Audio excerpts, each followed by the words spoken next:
नमस्कार, आपका स्वागत है आज के करंट अफेयर्स के सेशन में।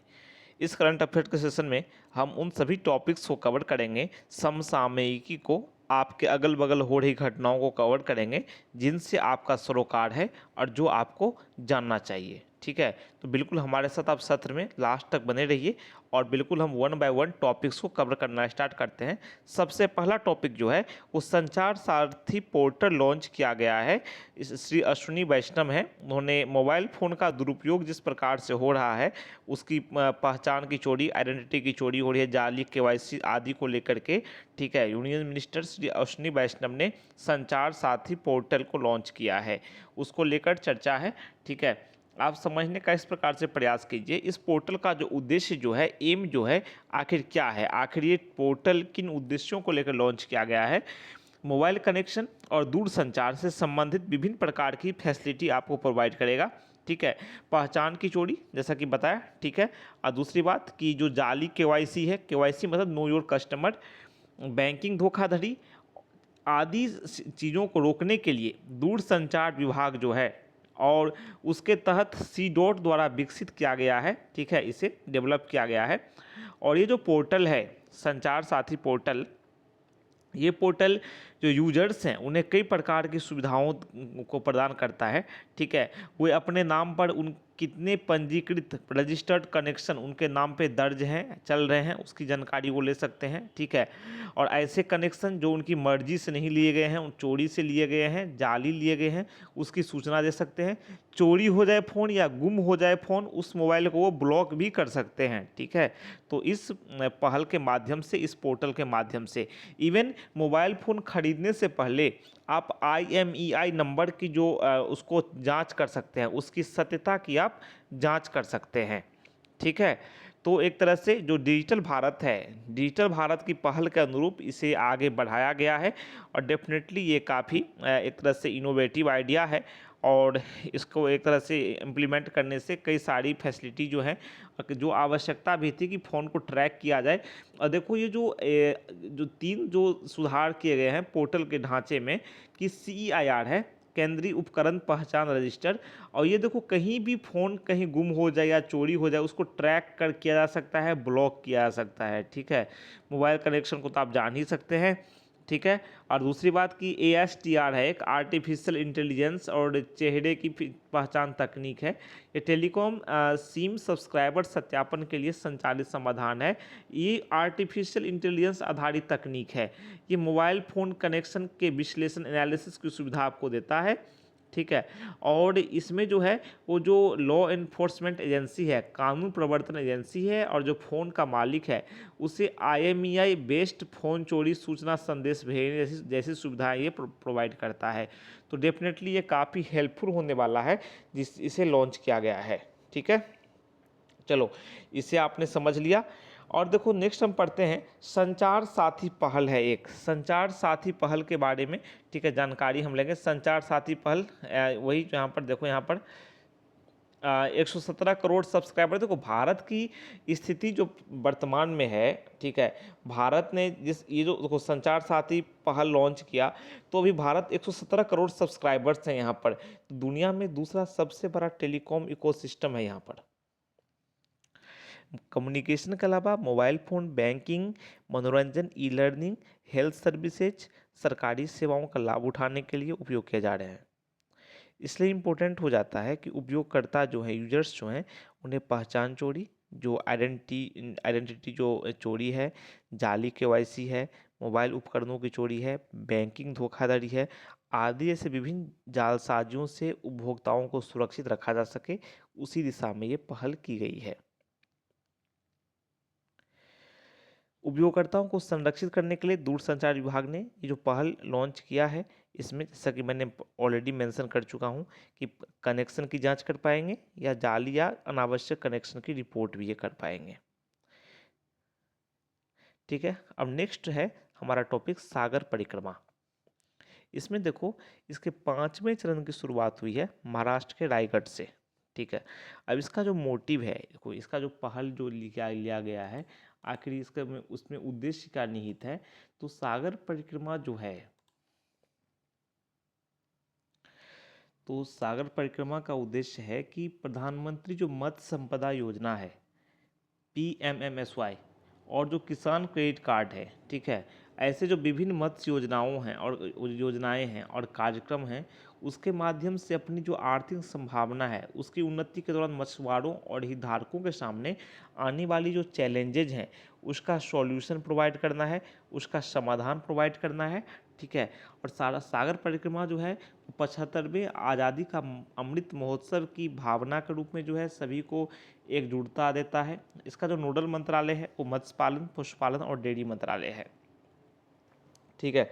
तो आप इसे पढ़ लें, PIB पर आपको ये आर्टिकल मिल जाएगा।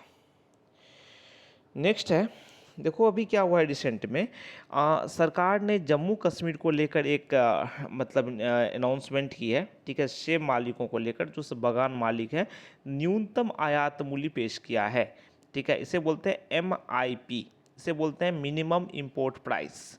ये न्यूनतम आयात मूल्य पेश किया गया है, ठीक है।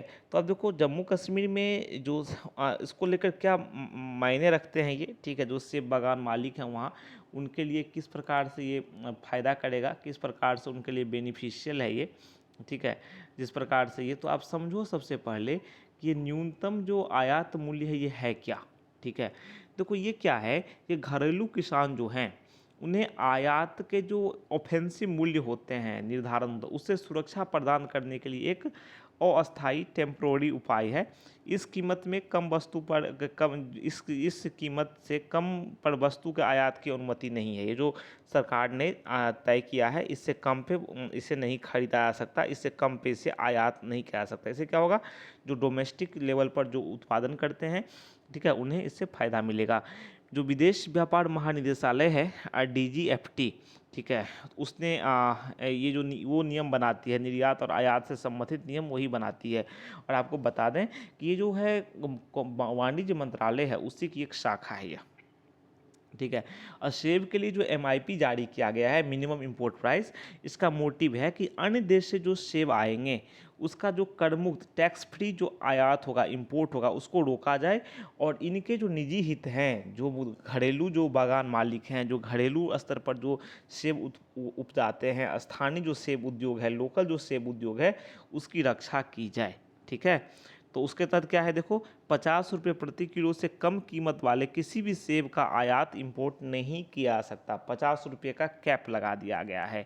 इससे घरेलू स्तर पर, ठीक है, फायदा होगा और बाज़ार में सेब की कीमत जो है वो स्टेबल होगी, ठीक है। तो चलो, उसको लेकर ये था यहाँ पर।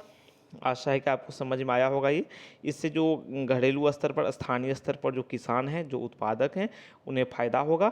और विदेश से आने वाले जो सस्ते सेब हैं उस पर रोक लगेगी, क्योंकि उसका प्राइस फिक्स कर दिया गया है, ठीक है। चलो, अब हम नेक्स्ट टॉपिक को देख लेते हैं। हमारे पास जो है एक जनजाति है जो चर्चा में आ गई है, इसे कहते हैं खासी जनजाति, ठीक है।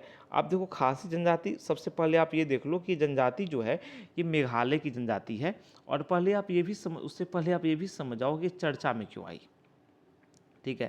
तो देखो आदिवासी परिषद ने क्या हाल ही में एक आदेश दिया है कि किसी भी खासी व्यक्ति को अनुसूचित जनजाति ST प्रमाण पत्र जारी नहीं किया जाए, ठीक है, जो अपने पिता के उपनाम को अपनाता है। अब देखो उपनाम, पिता के उपनाम की बात यहाँ पे चली है।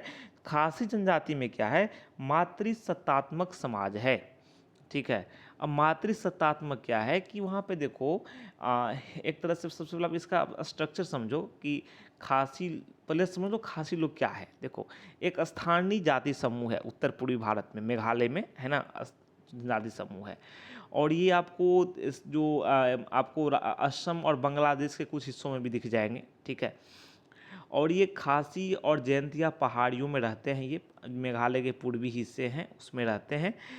उसके बाद आप देखो खासी लोग जो हैं, मेघालय की जो आबादी है उसमें 48% इनका कंट्रीब्यूशन है, 48% ये हैं।